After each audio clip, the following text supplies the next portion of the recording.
So Call of Duty just put out another blog post going over everything we'll see at launch, from modes and maps to kill streaks, field upgrades, and more. And today we're going to cover all that in a nice quick video. So make sure to drop a like and subscribe for more Modern Warfare 2 content with the game launching on Friday. I'm super excited to be posting even more content for you all. So starting it off, they had this little blurb here about preparing for the new era of multiplayer. They keep talking about this whole new era thing. Ultimately, there really isn't anything new about this era other than the fact that I guess everything is going to be made on the Modern Warfare 2 engine, which obviously we knew of. So this whole new era thing they keep doing, I think it sounds cool and it builds hype, but in reality, it's just basically everything being on the same engine. So kicking it off with game modes, we will have our core map modes, which are your typical 66. So we'll have free-for-all, we'll have team deathmatch, domination, hardpoint, headquarters, control, prisoner rescue, knockout, and search and destroy. Then we have battle map mode. So this is up to 32v32, which includes ground war and ground war invasion. Invasion being the AI, where there's part AI, part players, and ground war being all players. There's also a featured game modes, I guess like playlist, which will change regularly and will focus on new maps and modes and be variations of standard maps and modes that also may apply. I don't know what this really means, but there's the kill confirm picture under it, and kill confirmed wasn't listed in any of these modes up here under the core 66.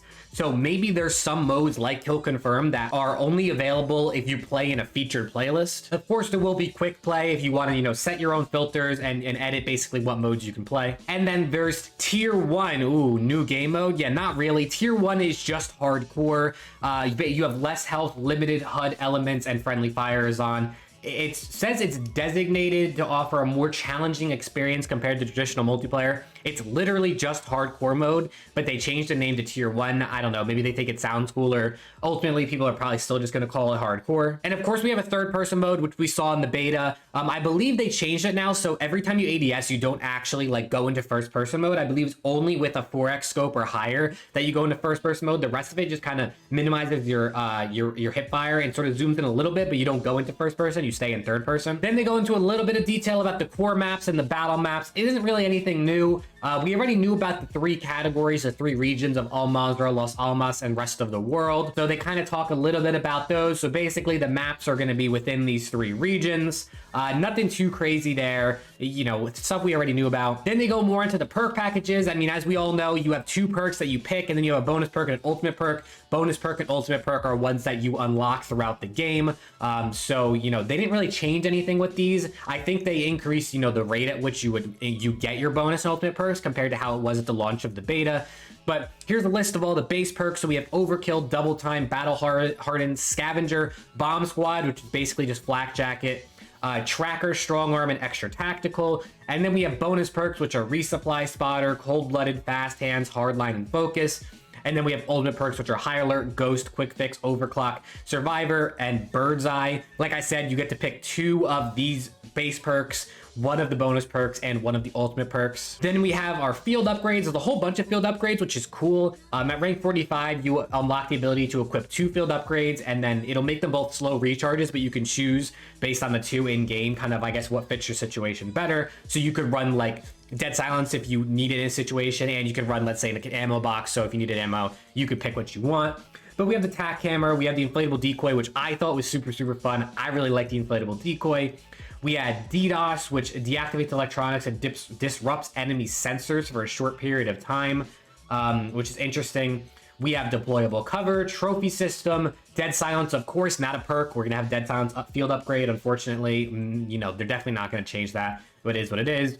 Ammunitions box, loadout drop, which drops a loadout that everyone can use in mid-life once. So it's like everyone on your team can basically switch their weapons and get a second primary or an extra primary without having to use overkill. Seems kind of useless. I don't think we'll really see anybody using that. Portable radar, tactical insertion, battle rage, which basically helps you regen health quicker. You're resistant to tactical equipment, and your tactical sprint is constantly refreshed. So this is really good if you just want to rush in, let's say in a game of PowerPoint and go crazy. Battle rage can be pretty cool.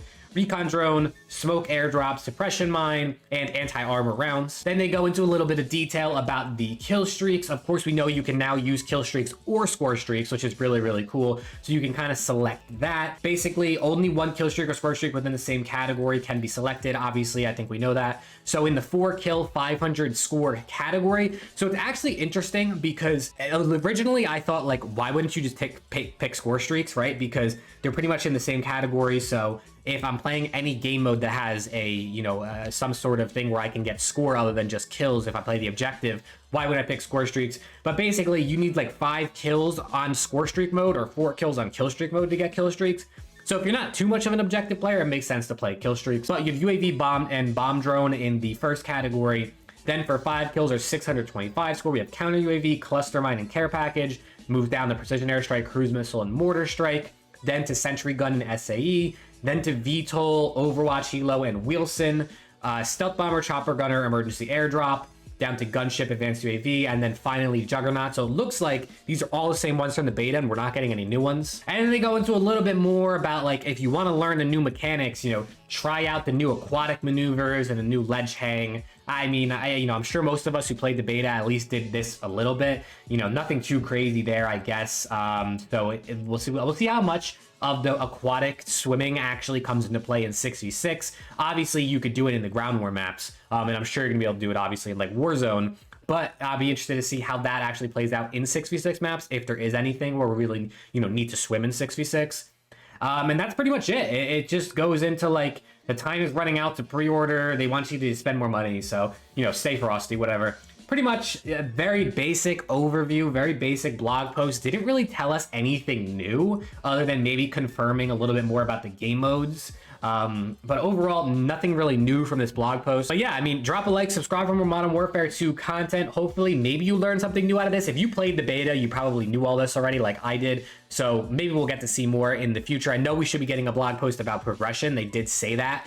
So hopefully we get that, I would guess tomorrow, if I had to guess, right? Because today is Tuesday the 25th when I'm recording this. I'm probably going to post this today on Tuesday. Maybe it'll be up on Wednesday the 26th. But hopefully, you know, I would say Wednesday is pretty much the last day, because Thursday night, the 27th, is actually when the game launches. Or at least for consoles, it launches like nighttime Pacific time. So they pretty much are going to have to put out that progression blog post pretty soon. But yeah, hopefully I will see you all in the next video.